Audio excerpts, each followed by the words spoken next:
Hey, this is Pradeep with Sensatura, and today we are looking at a new release. This is Le Perce Vent from Serge Lutens. This is a 2025 release made by his regular collaborator, Christopher Sheldrake.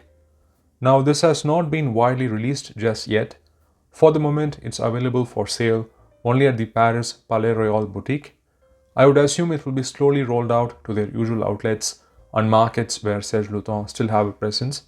This is supposedly part of their emblematic collection noir, which has been shuffled a few times.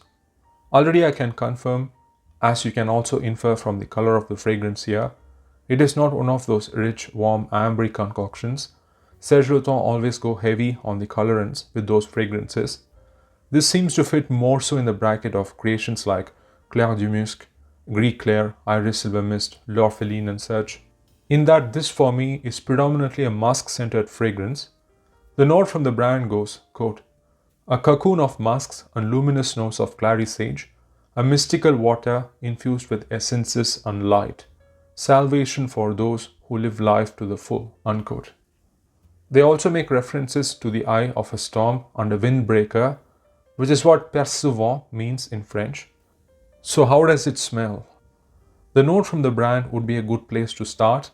The blurbs from Serge Lutens can be a bit puzzling at times, but they are to the point and convey what they were going for with the fragrance. Here they highlight just two things, clary sage and musks. When I first smelled it, what I thought was this is as if the scent language of something like Geranium pour Monsieur from Frederic Malle, only applied to clary sage instead of geranium. Both fragrances have these massive, chilled, fresh, exhilarating musk working with a herbal core. This one opens fresh, clean, crisp, a bit sweet and cool. There is this aromatic, herbaceous facet coming in with the clary sage. I'm almost convinced there's got to be some lavender in here as well. Probably even some mint and geranium. It's got this spicy facet as well from the herbs and possibly some direct spices like anise and cloves. So there's a distant echo of a barbershop fougere style of scent with that purple green tonality. It just doesn't fully go there because of this huge presence of musks. It kind of desaturates them, almost pushing the overall scent into this windswept, frigid territory. Although this comes across more optimistic than those others like L'Orpheline and Iris Silver Mist. Clary sage, of course, is known for its calming, aromatherapy-friendly qualities. In fact, the clary sage was all I was looking for the first time I wore it, so that's what I got mostly, which made me feel like this belongs in the Le Matin collection, which has these out-and-out herbal morning ritual kind of scents like the latest Pont du Jour, for example. But then with further wearings, I think it's much more complex and rounded than those, especially with the way the musks are used here. Still, it's not the boring laundry musks or the melancholy-inducing type. It has this pure, shielding, radiant, sheer quality to it, which neatly connects it with the theme of a windbreaker. I'm liking it quite a bit actually. Beautifully done. Does not change drastically, but in this case, I'm fine with that.